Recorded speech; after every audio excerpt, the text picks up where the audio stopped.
Tonight, we are joined by Dan Parrott, CEO and partner at JAX Vineyards in Calistoga, and we are doing a deep dive on the other Cabernet, Cabernet Franc. Sip episode 135. Let's go.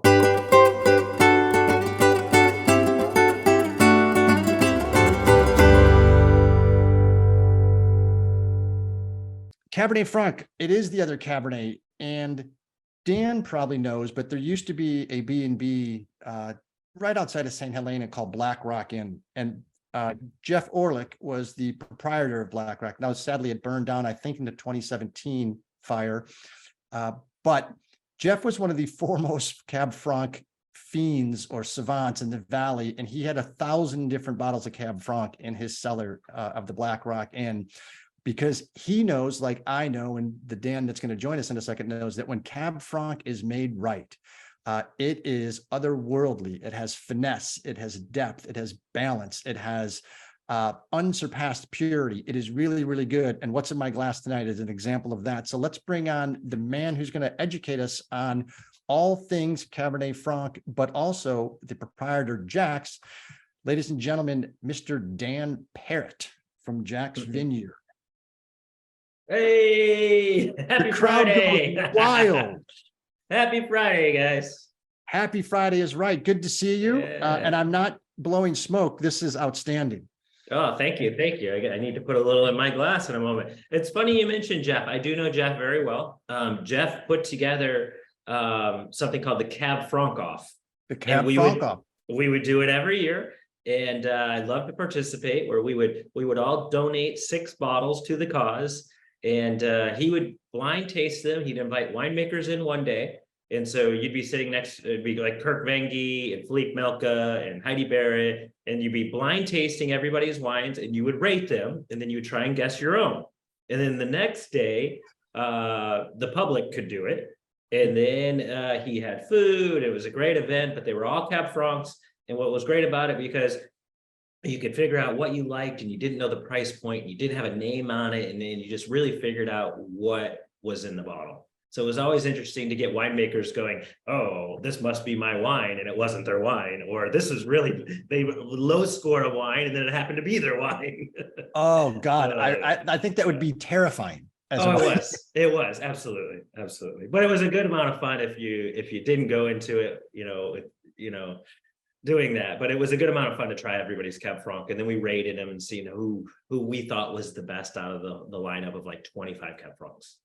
Yeah, super cool. It was very sad to see that happen to the property, and I know he had sold it. It was interesting. He was a lodging partner of Cellar Angels for a few years, so okay. Our guests got preferred rates, and he was a super character. And boy, I didn't know anybody that liked Cab Franc more, and with good reason. And I think Cab Franc is, I don't know, redheaded stepchild, or it just doesn't seem to get the notoriety that it should. And I've got some opinions on that, but I'm not the guest star of the show. I'd be curious, what are your opinions on kind of great Cab Franc and why it doesn't have the commercial recognition that it should?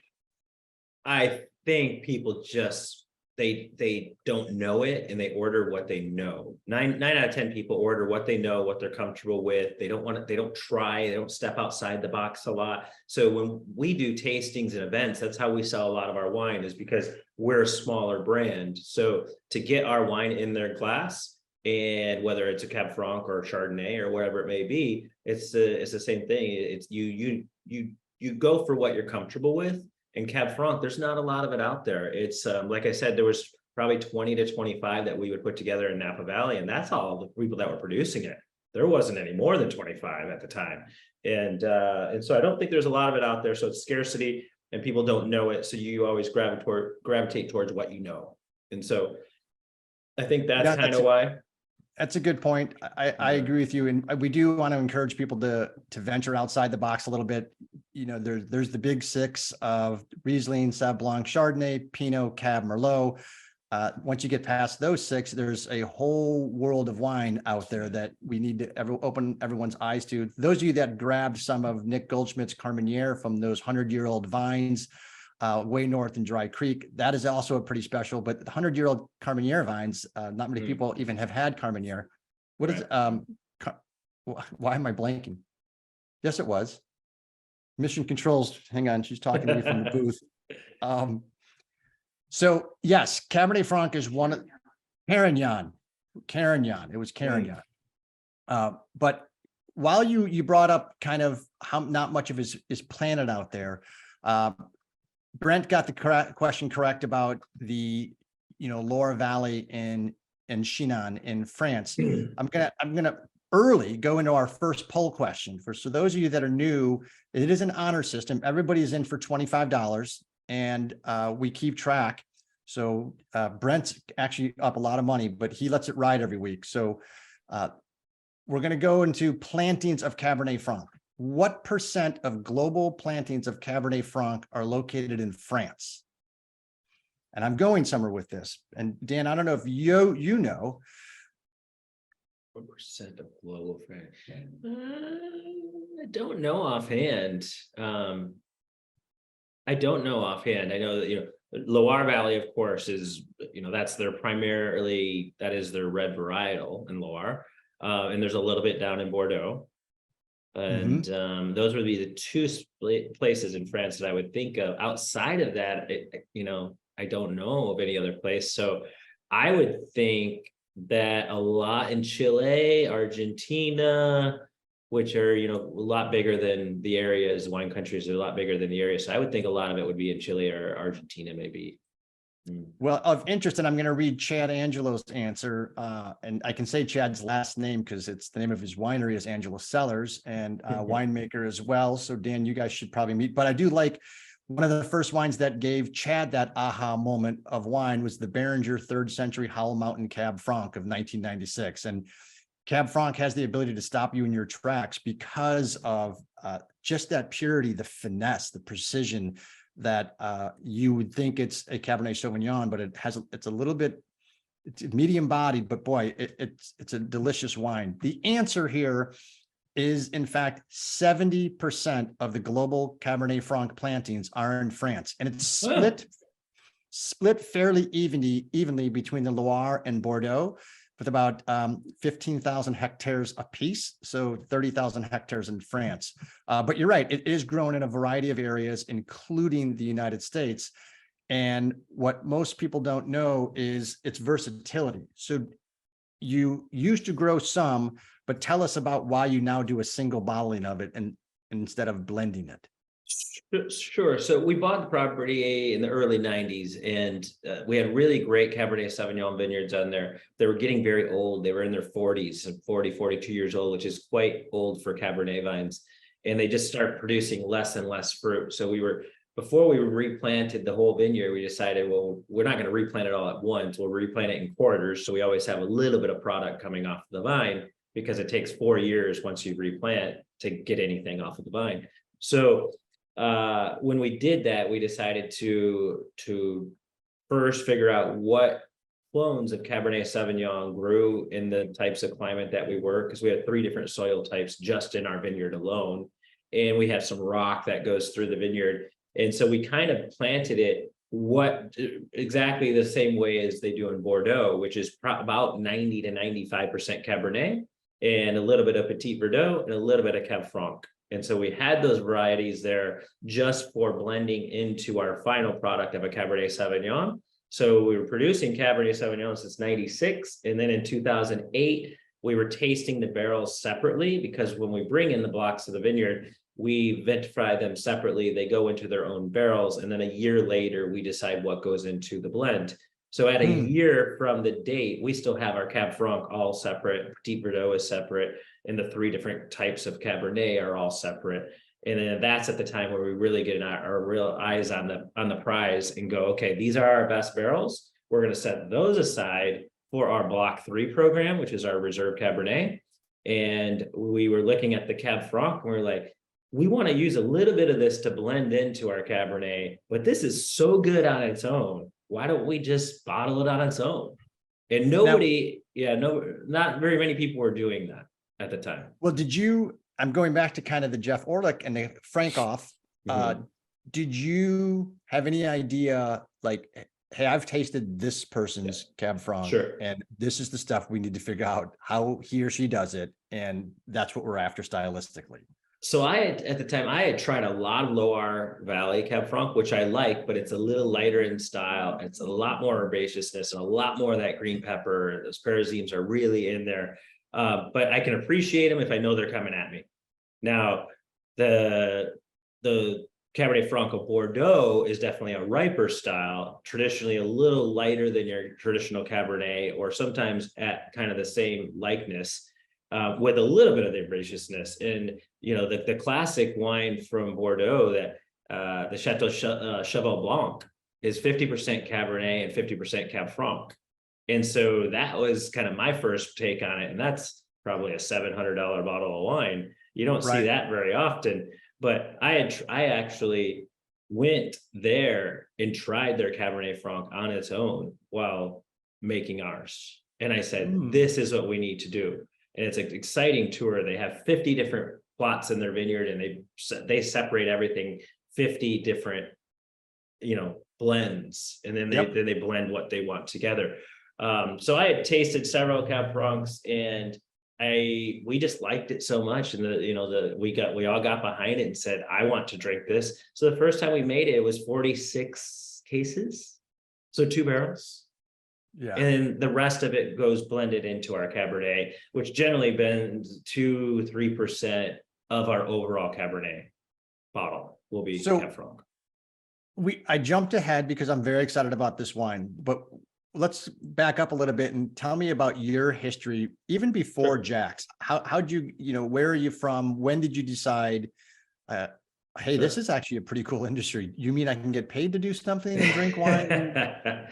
Yeah, so my background is I went to school in Arizona. I grew up in Michigan, went to school in Arizona. To put myself through college, I worked in a fine dining restaurant at the Arizona Biltmore Hotel. And which school in Arizona? I went to ASU. My wife went to U of A. We are a split household here, and I get to hear about it all the time. But so I put myself through college working in fine dining, and realized real quick that you're there to make tips, and you're to raise a check average. If you know more about wine, you can sell more wine, you can sell better wine, you can upsell. And so we always had to take these wine courses. And so I just loved it. And then I worked in New York. I have a master's degree in photography. I was a war photographer for years. And Kevin Zarelli came up to me one day and said, you know a lot about wine at Windows of the World. He goes, you should come work for me. I said, I'm not in the wine business. I'm a photographer. This is what I do. And he said, well, just come by on Monday. I went and saw him on Monday, and I highly suggest. He has a book called Windows on the World Wine School. And it's the best $20 book you'll find on wine. Great introduction. And I helped him with the program, and I did it for free. It was Monday nights. I was in my 20s, and what better way to learn about wine is to go to his class. And so he taught me how to teach education on wine. So when the internet blew up, my business kind of went down because it all became about digital photography and who could get the image there the fastest. It was very dangerous. I was working in Afghanistan, Iraq, Kuwait, Libya, Syria, you name it, wherever there was a conflict, I was. And so I loved wine, and kind of went back into the restaurant business and said, I don't want to work these hours. Then started working on the supplier side.